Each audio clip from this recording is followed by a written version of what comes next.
SSRIs like Prozac and Zoloft are prescribed to millions of people nationwide for depression and anxiety. But what if I told you they're not as effective as you think? Or that their benefits depend on factors most people never hear about? In this video, we're breaking down the science, the hype, and the truth about these antidepressants, specifically SSRIs.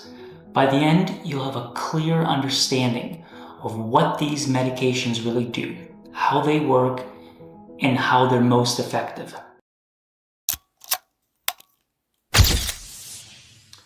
So let's start this video with the basics. What exactly are SSRIs? SSRIs stand for Selective Serotonin Reuptake Inhibitor. This is a class of medication that's designed to increase serotonin levels in the brain by preventing its reabsorption or reuptake after it has been released. Some common SSRIs you've probably heard of are fluoxetine or Prozac, sertraline or Zoloft, citalopram or Celexa, escitalopram or Lexapro, paroxetine or Paxil, and fluvoxamine, which is commonly used for OCD. These drugs are FDA approved for treating major depressive disorder, but they're also used for other conditions like obsessive compulsive disorder or OCD, or major generalized anxiety disorder, GAD, social anxiety disorder, or premenstrual dysphoric disorder, and many others among those. But here's the thing, SSRIs are not created equal.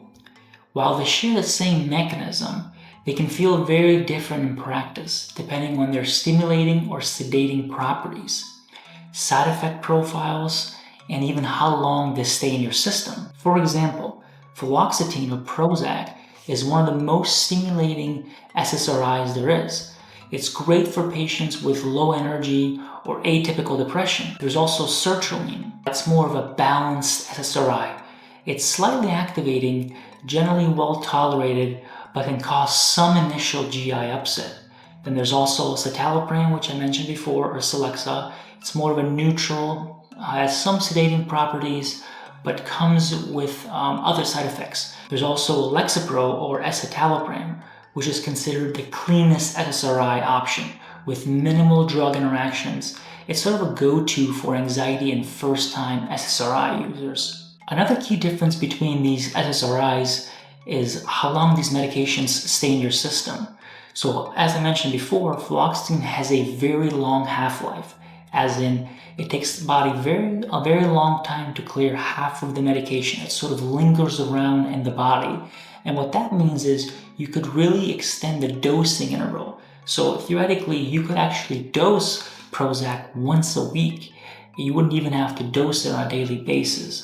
Obviously, in practice, this is not actually how we dose the medication. On the other hand, paroxetine and fluvoxamine have a much shorter half-life, around 15 to 20 hours, which increases the risk of withdrawal symptoms, especially if a dose is missed.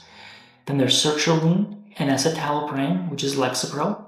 They fall somewhere in the middle, offering a good balance of flexibility and ease of titration. So now that you have a solid understanding of what SSRIs are and how they differ, the next logical question is, how do they actually work in the brain? And that's where we're headed next.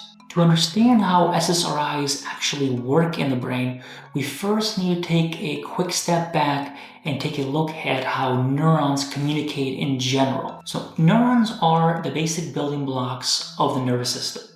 They control everything from mood to movement. Each neuron has three main components, right? So it has the cell body, also called the soma. It also processes and sends signals via the axon, and then it also has dendrites, which is where it receives signals. At the end of the axon is the axon terminal. This is where neurons communicate with each other using chemical messengers called neurotransmitters. For serotonin neurons, that messenger is of course serotonin, or 5-HT. After serotonin is released into the synapse, it binds to receptors on the receiving neuron, or also called the postsynaptic neuron, to pass along its message. Then, to clean up the signal, Serotonin is actually reabsorbed by the sending neuron or the presynaptic neuron through a protein called serotonin transporter, or SERT for short. That's the basic setup. Now let's see how SSRIs change this process. So under normal conditions, serotonin is released into the synapse and then it's quickly reabsorbed by that transporter called SERT. Think of SERT like a vacuum cleaner, right? Sucking serotonin back into this presynaptic neuron within milliseconds of it being released. It's a very quick process. This keeps the serotonin levels in the synaptic cleft relatively low. So the body does this because it has a natural tendency to stay in homeostasis, as in it wants to keep the body in a very narrow range. It doesn't like to fluctuate above or below that. So when you take an SSRI, it binds to SERT, or that transporter, and it blocks it. So essentially, it unplugs the vacuum. It prevents serotonin from being reabsorbed as quickly. So that's the first part. That's the binding phase. So this leads to an immediate rise, an immediate spike in the amount of serotonin that you have in the synaptic cleft. And in animal models, you could even see up to a 2 to 3-fold increase in the synaptic cleft, the amount of serotonin that is there. But here's the kicker. Even though serotonin levels increase right away, you don't actually feel better immediately. Now, why is that? Why do we counsel patients that in the first couple days you may not feel the best, or maybe even up to a week depending on which one you take, for example like Prozac? This is where the brain's auto-regulating system comes in. The increase in serotonin actually activates receptors called 5-HT1A autoreceptors. And these receptors are actually present on the presynaptic neuron. They're present on the cell body and the dendrites. And what they do, they act like a brake pedal basically. The autoreceptors tell the neuron to slow down its firing. It's the brain's way of maintaining balance. So it's sort of like a negative feedback loop. So this explains why patients don't feel improvement in the first few days and even up to a week depending on which SSRI you're taking. In fact, some people feel worse initially, and that's why we counsel patients on this. However, after a couple of days or a week or so of continued SSRI use, the brain starts to adapt. So these autoreceptors, they start to desensitize, meaning the brake pedal gradually lifts. It's actually what it's called is actually a down-regulation. These autoreceptors were not as sensitive as they normally were. So going along with this analogy, with the brake not being fully engaged anymore, serotonin production from the sending neuron actually starts to fire more rapidly, leading to a more consistent and increased release to key areas in the brain that regulate mood, which would be in the prefrontal cortex and the limbic system. This is why SSRIs take anywhere from 2 to 4 weeks for you to feel a meaningful improvement in mood. The changes in chemistry are very quickly, but the brain's adaptation to that process takes some time. But it doesn't stop there. SSRIs actually trigger downstream changes, like rebalancing the postsynaptic serotonin receptors, such as downregulating 5-HT2A receptors. They also increase BDNF, which is brain-derived neurotropic factor, in promoting synaptic plasticity, so changes within the synapses. This can include dendritic growth and even new neuron formation in central brain regions. This is usually seen in the animal models in the studies. So clinically, this remodeling is linked to improved mood stability, cognitive flexibility, and emotional resilience. Of course, altering the brain's chemistry comes with certain side effects. So let's talk about these side effects and what you should expect. Now, as with any medication that affects the brain's chemistry, SSRIs come with their fair share of side effects. There are some that are short-term and there are more long-term side effects. So let's go over what you might expect from taking these medications. First, the most common short-term side effects. These usually show up in the first few days or weeks after starting an SSRI, right? So these are going to be things like increased anxiety or jitteriness. Ironically, SSRIs can make you feel anxious or worse, even if you're treating the anxiety. This paradoxical reaction typically lasts 1 to 2 days. It can even be up to a week. That's why starting at a low dose and then slowly tapering up is the best idea. There's also sexual dysfunction. So decreased libido, delayed orgasm, or even anorgasmia are very common side effects of the medication. And while these side effects are persistent, they can sometimes be dose dependent or improve over time. There's also insomnia or drowsiness, depending on if you're taking a more activating SSRI or a more sedating SSRI. And then nausea and GI upset.